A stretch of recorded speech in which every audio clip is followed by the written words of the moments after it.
যদি কেউ মনে করে যে আমি কি রেজিগনেশন দিতে হবে, নো, নট দ্যাট। আমরা তো হারিয়ে নিয়ে যাব। হারলে আমি যদি শপথ নিতে যেতাম তাহলে আমি রেজিগনেশনটা করতাম। এখন তো কোয়েশ্চেন ডাজন্ট অ্যারাইজ। জোর করে দখল করে যদি কেউ মনে করে যে আমি কি রেজিগনেশন দিতে হবে, no, not that. Now also I want to say that we didn't lose the election. It is their forceful attempt to defeat us. Officially they may, through election commission, can defeat us. But morally I am telling you that we won the election. নমস্কার, আমি তরুণ ঘোষ। প্রথমে যে ভিডিওটি দেখালাম আমাদের মহামান্না প্রাক্তন যিনি প্রাণী মুখ্যমন্ত্রী, তার ভিডিওটা এই কারণে দেখালাম যে বেইজ্জতির আর বাকি কি রইল। কালকে তো সরকারিভাবে নোটিফিকেশন জারি হয়ে গেছে, গেজেট প্রকাশিত হয়ে গেছে। এই যে কোন গেজেটের কপি আপনাদের সামনে আমি তুলে দিলাম। ক্লোজ আপ করে, স্টিল করে, ক্লোজ আপ করে ভালো করে দেখে নিন। 7 তারিখ থেকে ওনার চাকরি গেছে। তো এই বেইজ্জতিটার কি খুব দরকার ছিল? বেইজ্জতির কোনো দরকার ছিল না। এখন আগামীকাল শপথ গ্রহণ অনুষ্ঠান। প্রধানমন্ত্রী নরেন্দ্র মোদী নিজে আসছেন শপথ গ্রহণ অনুষ্ঠানে যোগ দিতে। সকালে ময়দানে হবে। আজকে দিল্লি থেকে অমিত শাহ এসে পৌঁছালেন কলকাতায়।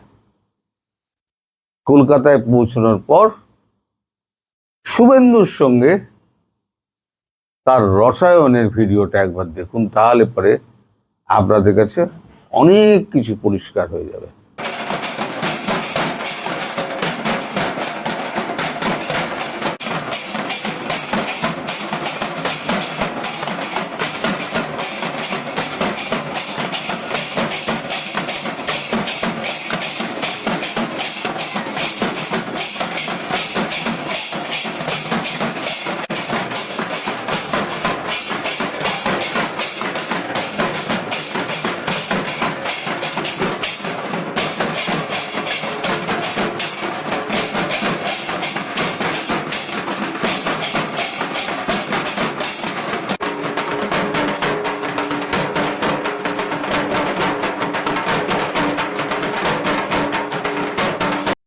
এর আগে গতকালকে রাত্রিবেলা তিনি দেখা করেছিলেন আমাদের রাজ্যপাল,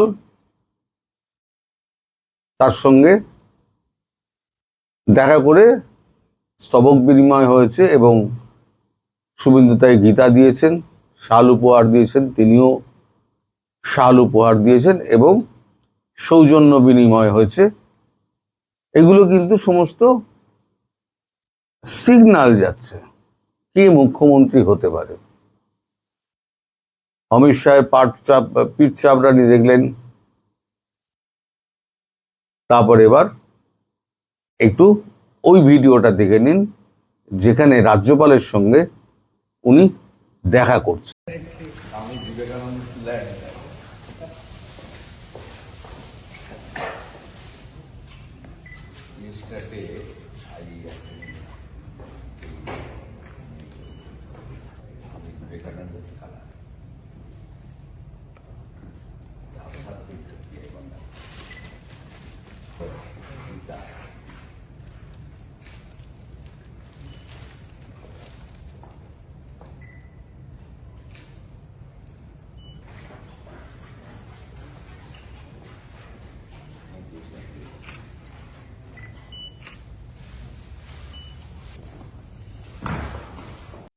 এখন তৃণমূলের হয়ে গেছে মহা বিপদ।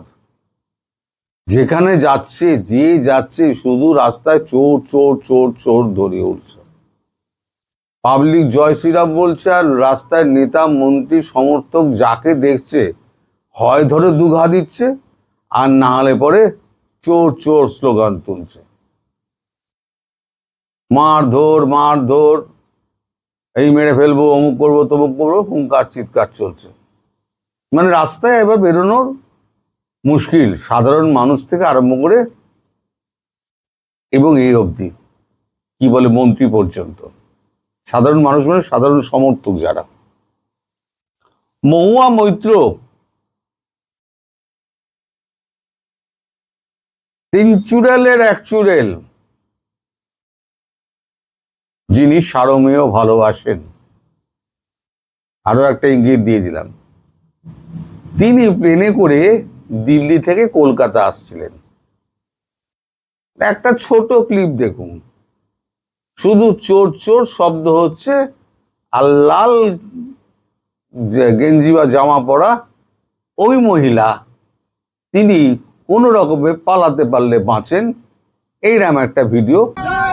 চোর চোর করে বলার পরে পালালেন মহুয়া। ঘটনাটি ঘটেছে বিমানের ভিতরে। মহুয়া দিল্লি থেকে কলকাতা আসছিলেন।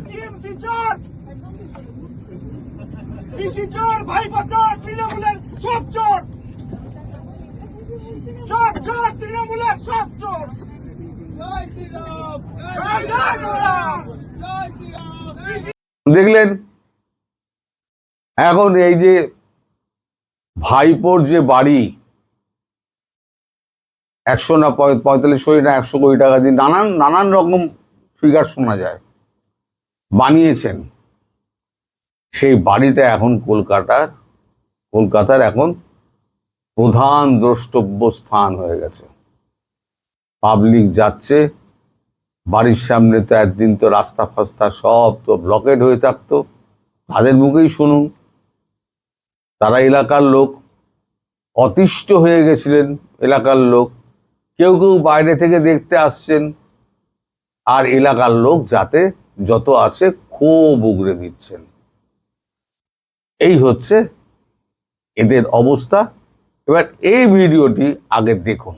দেখতে এসছি জানোয়ারটাকে, দেখতে এসছিলাম, দেখতে এলাম ওই ভাইপোকে দেখতে এলাম, কত বড় রাজা ছিল নাকি, দেখতে এসছিলাম ওই জন্য। যুবরাজ ছিল, এখন ভিখারি হয়ে গেছে। 4 তারিখ দেখে নেবে বলেছিল সবাইকে, কোথায় গেল সে? 4 তারিখে দেখে নেবে, কোথায় আসছে না কেন এখন বাইরে? তো পুরো ব্লক করে রেখে দিত, তো পুরো ব্লক করে রেখে দিত। কি লেখাপড়া কোনোদিন দেখিয়েছে কাউকে? কি লেখাপড়া, কতদূর লেখাপড়া করেছে? বাসন মাজার যোগ্য নয়, পিসির জন্য এত দূর গিয়েছিল। একদম পাবলিকের টাকাই তো বিল্ডিং, নালে একটা এমপির কত টাকা আজকে হতে পারে যে এত বড় একটা বিল্ডিং সে তৈরি করে দাঁড় করিয়ে দিয়েছে। ডায়মন্ড হারবার মডেল থেকে টাকা এসছে। 35টা প্লট রয়েছে, ভাবা যায় 35টা প্লট। ওই সাধারণ মানুষের তো এতগুলো বাড়ি তো নেই। 19টা গাড়ি উনাকে প্রোটেকশন দিত, এবং যে রাস্তা দিয়ে যেত 1 ঘন্টা আগে সব রাস্তা বন্ধ থাকতো। তারপর কি বলবে, এখন দাঁড়িয়েছি এসকেলেটরটা কে নেবে দেখার জন্য, ফরচুনার গাড়িটা কে নেবে দেখার জন্য, এসকেলেটরের জন্য দাঁড়িয়ে আছি, সেটা একটু বেশি।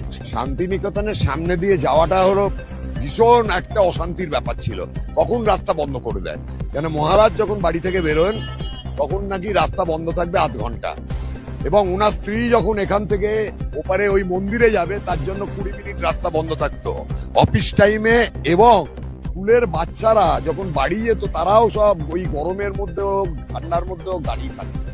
এটা ভারত, মানে মানুষের এত ক্ষোভ, সেই ক্ষোভের প্রতিফলন হয়েছে আজকে এই ব্যালট। এবার কালকে শপথ গ্রহণ অনুষ্ঠান, প্রায় 8-10টা রাজ্যের মুখ্যমন্ত্রীরা তারা উপস্থিত থাকবেন, প্রধানমন্ত্রী এবং স্বরাষ্ট্রমন্ত্রীও থাকছেনই। তার আগে আজকে রাত্রিবেলা অমিত শাহ সমস্ত বিজিত জয়ী নেতাদের আর কি নিয়ে বৈঠকে বসবেন এবং দলনেতা বাছবেন, মানে মুখ্যমন্ত্রী বাছবেন। স্বাভাবিকভাবে যা মনে করা হচ্ছে, শুভেন্দুর কোনো প্রতিদ্বন্দ্বী এই মুহূর্তে ধারে কাছে নেই। যদি শুভেন্দু ছাড়া অন্য কাউকে যদি ওনারা ঠিক করেন, তাহলে আমি বলবো ওয়েস্ট বেঙ্গলে মানুষের প্রতি ইনজাস্টিস করা হলো, শুভেন্দুর প্রতি তো করা হলোই, এবং সেটা কিন্তু একটা খুব খারাপ সিগন্যাল যাবে। যদিও এর কোনো সম্ভাবনা আপাতত নেই, মুখ্যমন্ত্রী শুভেন্দুই হচ্ছেন। এখন তার প্রস্তুতি এখন চলছে। যেহেতু ওই পরশুদিনকে রাত্রিবেলা একটা ওই রকম ঘটনা ঘটে গেছে, অমিতের মানে ওপরে যে আক্রমণটা হয়েছে, সেই আক্রমণের পরিপ্রেক্ষিতে বোঝা যাচ্ছে ইন্টেলিজেন্স যা বলছে, আমি যে খবরটা মনে করেছিলাম আজকে করব, সেই খবরটার থেকে এই খবরটা অনেক গুরুত্বপূর্ণ বলে আজকে এই খবরটা করলাম। কাল পরশু আমি ওই মমতা বন্দ্যোপাধ্যায় ভান্ডাফোড় করব,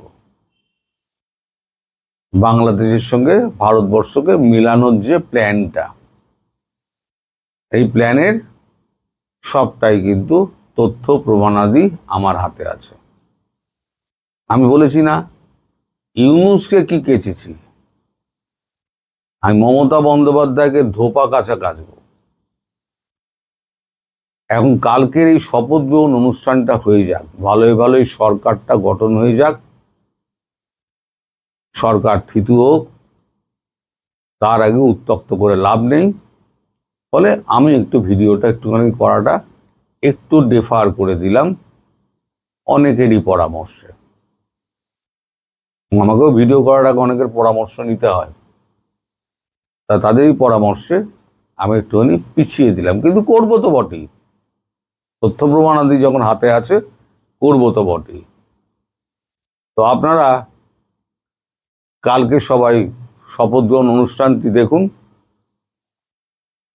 আর প্রথমে যার ভিডিও ক্লিপিংস দেখালাম, তিনি এবং গালে লবেঞ্চুস ঠুসে এবার বসে থাকুন।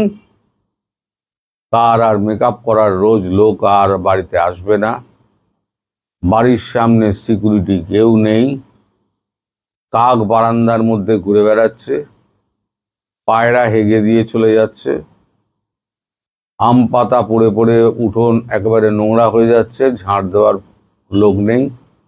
কর্পোরেশনের লোক এখন নিয়মিত আসছে, যেহেতু ববি হাকিম রয়েছে।